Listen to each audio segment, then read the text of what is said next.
En una clase de matemática, la docente brinda a sus estudiantes una cartulina, y les pide que construyan uno de los triángulos que habían visto en la clase anterior, que podía ser un triángulo rectángulo, un triángulo acutángulo o un triángulo obtusángulo. Mariano fue uno de los primeros estudiantes en realizar la tarea encargada por su docente. Cuando terminó de construir su triángulo, comenzó a jugar con él y su lápiz, y se dio cuenta de que la punta del lápiz podía sostener al triángulo en un lugar específico sin que éste caiga. Esto lo llevó a preguntarle a su docente, ¿por qué cuando coloco la punta del lápiz en este punto no cae el triángulo, pero en otro lugar sí? La docente busca ayudar a Mariano a construir su propia explicación sobre el baricentro de un triángulo. Considerando ese propósito, ¿cuál es la acción más pertinente que debe realizar la docente para atender la inquietud del estudiante? Decirle que el triángulo construido con la cartulina no cae cuando se coloca la punta del lápiz en el baricentro, que es el punto de intersección de las medianas y que vendría a ser el centro de gravedad del triángulo. Indicarle que busque la respuesta en los libros. Una vez que lo haga, proponerle que elabore una síntesis de la información. Compartir con los demás estudiantes la pregunta de Mariano y pedirles que propongan respuestas. Luego, complementarlas con la lectura de textos matemáticos sencillos.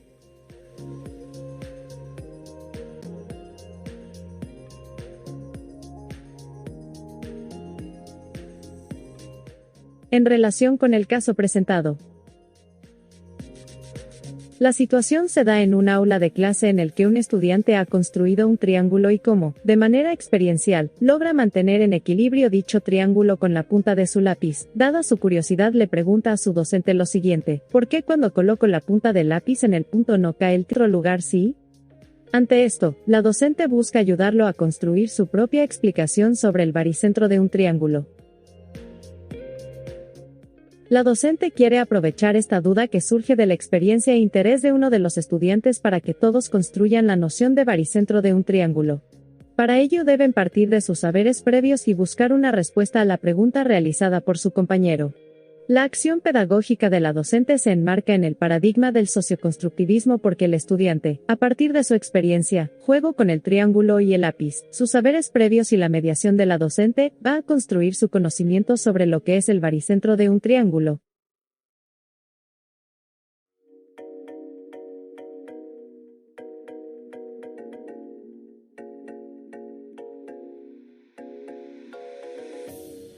En relación con la pregunta o instrucción. La pregunta está centrada en saber, ¿qué acción de la docente resulta más pertinente para absolver la inquietud del estudiante? Como ya se mencionó, la docente se enmarca en el paradigma socioconstructivista. Entonces, sus acciones no consisten en dar la respuesta, en ofrecer una teoría sobre el baricentro de un triángulo, sino en que sus estudiantes puedan relacionar sus saberes previos, crear conjeturas y, luego, validar sus ideas con información pertinente y veraz.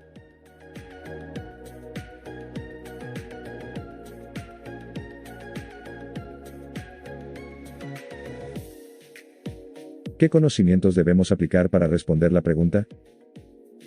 Para identificar la alternativa correcta se requiere aplicar conocimientos sobre la relación entre el socioconstructivismo y los principios psicopedagógicos del aprendizaje significativo, los que se describen en la tabla 1 del fascículo de la sesión, así como el aprendizaje significativo en matemáticas.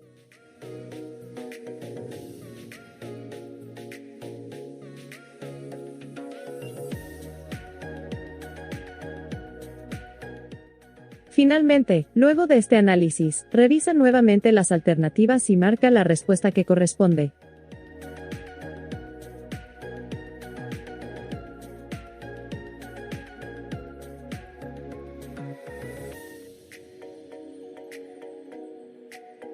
Bien. Esta es la alternativa correcta. Las acciones responden al paradigma socioconstructivista. En esta acción se ve que la docente comprende que, para poder construir nuevos conocimientos, los estudiantes necesitan pensar en sus respuestas iniciales, reflexionar sobre qué es lo que ellos creen sobre por qué el triángulo no cae cuando se coloca la punta del lápiz en el punto que indica su compañero. Esta toma de conciencia les permitirá contrastar sus saberes previos con la información que obtengan de textos sobre el baricentro del triángulo.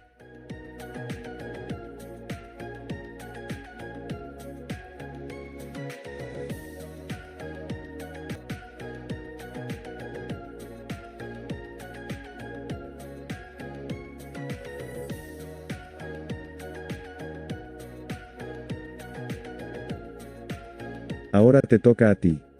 Es momento de poner en práctica lo aprendido, toma en cuenta los conocimientos compartidos anteriormente y resuelve los siguientes casos.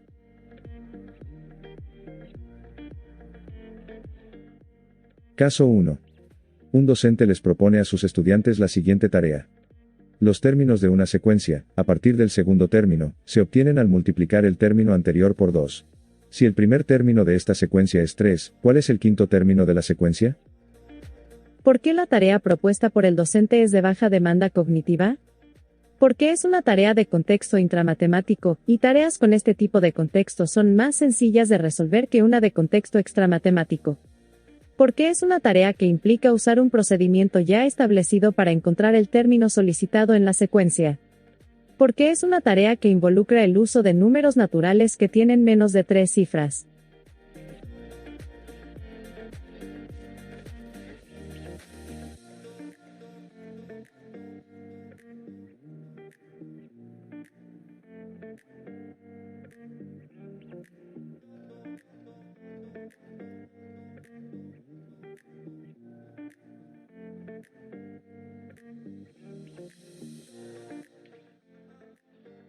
En relación con el caso La presentado. situación del caso se centra en el desafío que un docente propone a sus estudiantes para que puedan determinar el término desconocido de una secuencia numérica.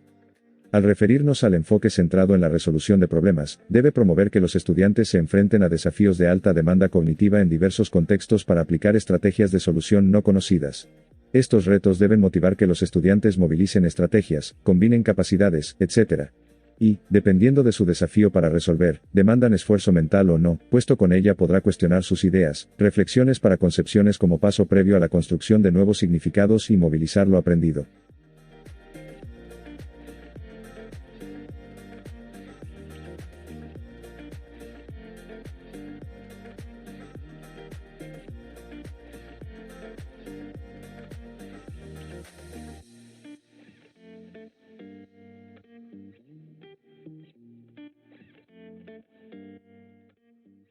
En relación con la pregunta o instrucción.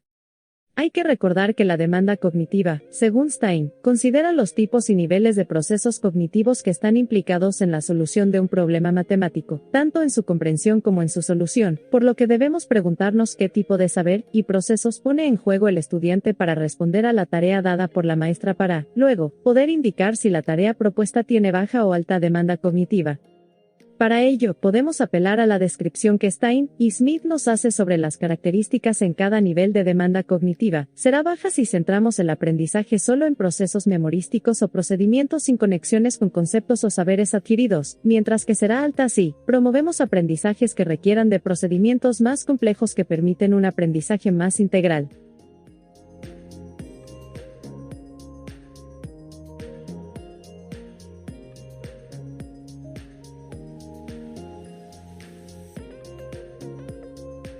¿Debemos aplicar para responder la pregunta? Para poder identificar la opción correcta, es importante conocer las características que se diferencian entre una baja demanda cognitiva y una alta demanda cognitiva, las que bien han sido descritas por Stein y Smith en el fascículo de la sesión.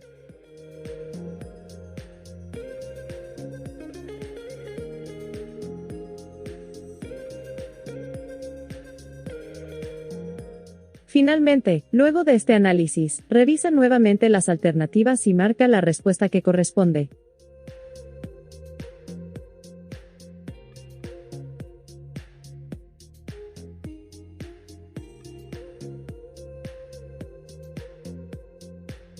Correcto.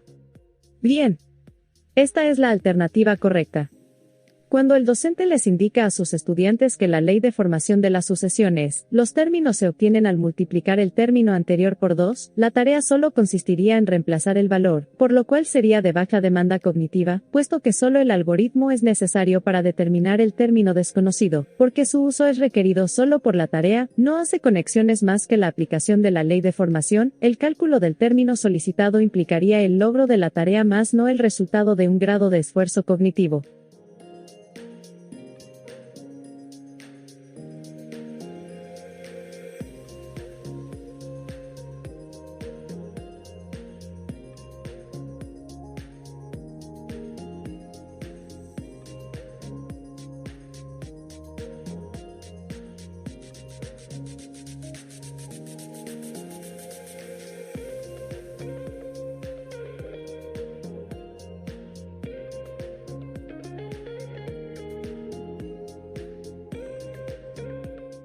Veamos el caso 2.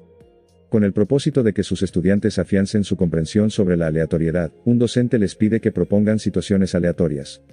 Uno de los estudiantes propone, el lanzamiento de un dado. Otro estudiante comenta, el lanzamiento de una moneda. Después, el docente pregunta, ¿cuándo un experimento es aleatorio?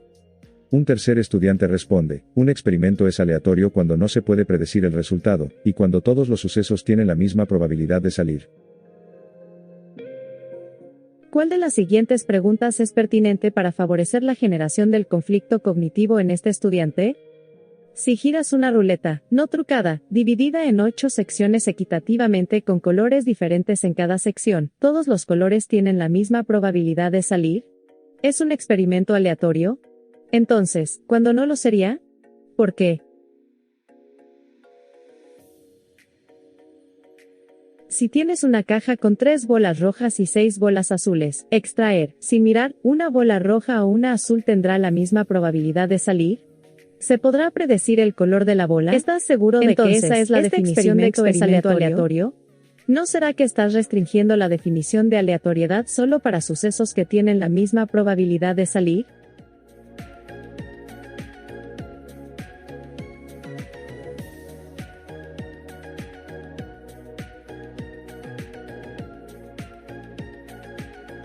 En relación con el caso presentado. El escenario es el aula de clase de matemática, en un contexto de juegos de azar en el que la docente tiene como propósito que sus estudiantes afiancen su comprensión sobre la aleatoriedad.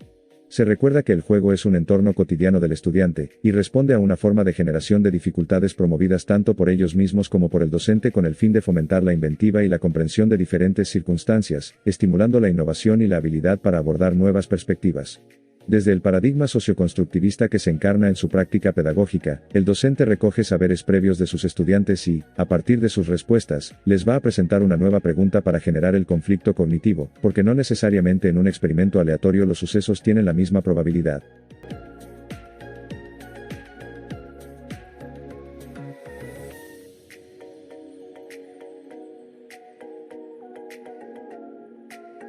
En relación con la pregunta o instrucción. La situación del caso se centra en el reto que presenta una docente a sus estudiantes para que, a partir de ejemplos propuestos, puedan explicar la noción de situaciones aleatorias, siendo una de ellas la que debe generar un conflicto cognitivo en relación con la definición de aleatoriedad. La pregunta busca determinar qué interrogante debe hacer el docente a sus estudiantes para generar un conflicto cognitivo. Hay que recordar que el conflicto cognitivo es un concepto fundamental en el socioconstructivismo. Se refiere a un estado de desequilibrio o incomodidad mental que surge cuando una persona, en este caso, un estudiante, se enfrenta a información o experiencias que entran en conflicto con sus conocimientos previos, creencias o expectativas. Este conflicto crea una brecha entre lo que se sabe y lo que se está tratando de comprender.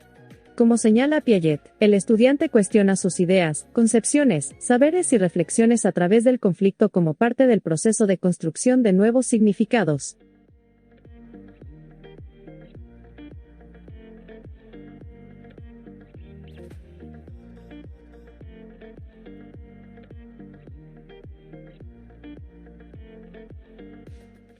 ¿Qué conocimientos debemos aplicar para responder la pregunta? Para poder identificar la opción correcta, es importante conocer los principios y características del socioconstructivismo en relación a las nociones de conflicto cognitivo y saberes previos, aspectos que se ha abordado como parte de los principales fundamentos del Currículo Nacional de Educación Básica, en el fascículo de la sesión.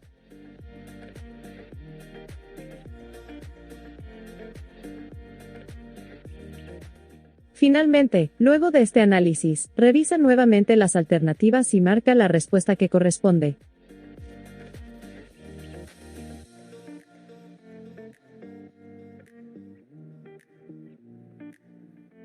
Correcto. Bien. Esta es la alternativa correcta. Esta alternativa es pertinente para favorecer la generación del conflicto cognitivo en los estudiantes, porque les permite reconocer que la probabilidad de que salga un color depende de la cantidad de objetos que se tenga de ese color, es decir, es más probable que salga una bola azul, no es equiprobable.